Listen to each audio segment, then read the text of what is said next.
One concern this customer had was cold starts on E85. This currently has all E85 in it, and honestly I haven't even started it today at all. I just got here. It's about 8:30 in the morning. It's been sitting for about 3 days without being started, so let's see how it does.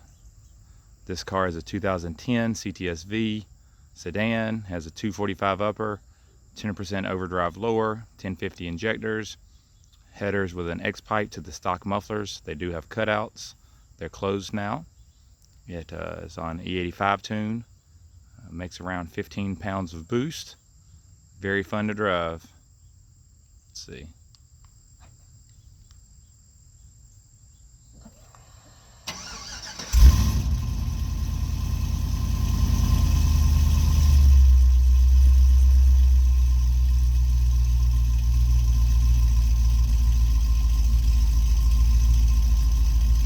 Perfect. Well, that's good.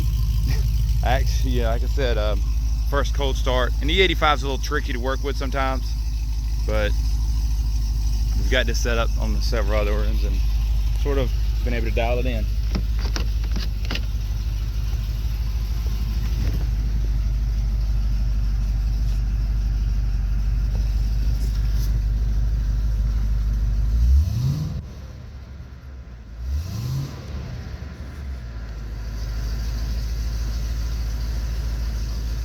Turn your key for it.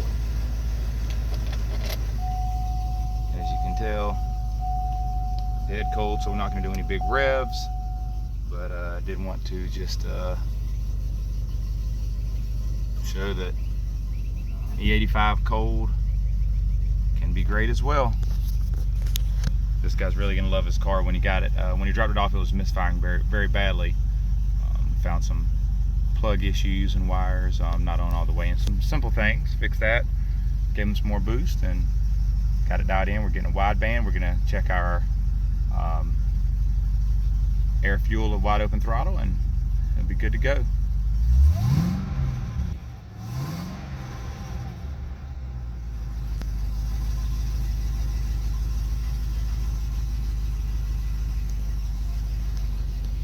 I'll get one from right here.